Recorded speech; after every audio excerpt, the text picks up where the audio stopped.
It's now 1 week and 3 days since traders in Kampala and other parts of the country announced a sit-down strike, closing all shops in protest of what they termed as unfair government tax systems of the electronic fiscal receipting and invoicing solution, UPC'S. The President is going to meet the traders on Friday.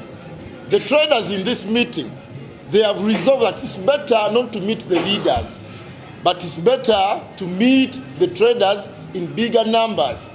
Either na Kivubo, or Korolo, or Nambole, but they need to air out their views clearly to the President. With different figures raising voices to the traders' situation, the UPC party president Jimmy Akena has also added his. According to Jimmy Akena, the disparities in the tax waivers, where the government broadly favors the foreigners at the expense of locals, is the root cause of all these challenges. He says this is likely to undermine the government efforts on the Buy Uganda, Build Uganda strategy. UPC has been keenly following with concern the discrepancies in the issue of tax waivers, which has highly favored foreign investors at the expense of our local investors and traders.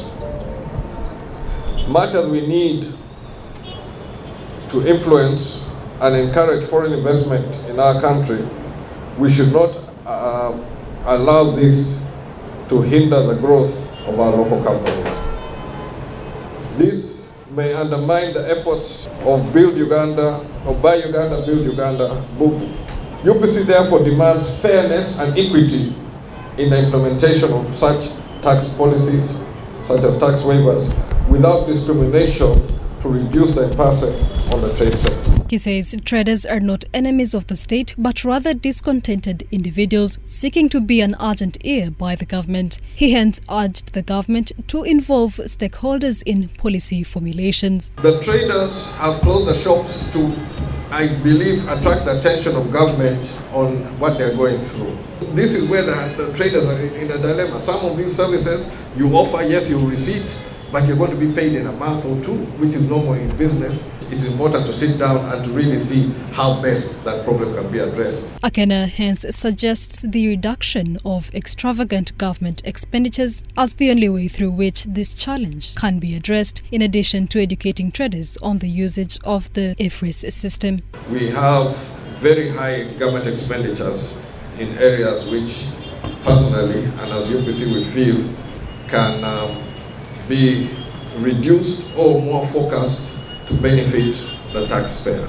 So the burden on the traders and those who are paying taxes is overwhelming. And if you follow that the number of taxpayers across different areas are reducing because people are literally being taxed out of business.